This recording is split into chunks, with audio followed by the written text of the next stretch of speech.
May in Space History. 1948. A loon launches at Holloman. The British Royal Air Force smuggled a captured German V-1 out of England during World War II and sent it to Wright Field in Dayton, Ohio. The Army Air Force, in 17 days, reverse-engineered the weapon. Nicknamed the Buzz Bomb because of the raucous buzzing from the pulse jet engine in flight, as well as the Doodlebug because when fuel ran out, the V-1 fell, detonated, and buried itself in the ground like a doodlebug. The American version was dubbed the JB-2 Loon. The War Department intended to launch 12,000 loons against Japan if America invaded the country. That didn't happen. Holloman Air Force Base in New Mexico launched its first Loon test on May 21st. By decade's end, however, Loon was old technology, and testing was over.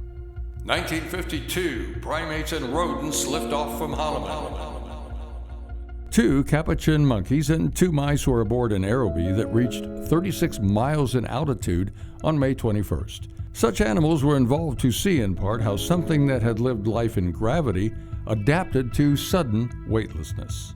1958. White Sands Proving Ground is now White Sands Missile Range.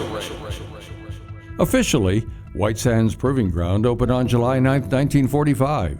7 days later, the facility detonated the world's first atomic bomb, and in September, at White Sands, New Mexico, the huge missile takes off.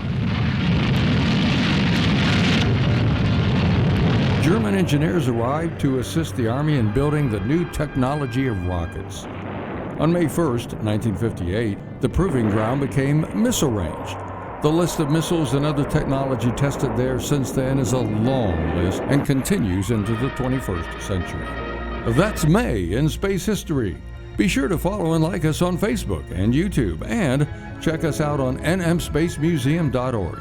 Better yet, visit us in person. You never know what's new at the New Mexico Museum of Space History.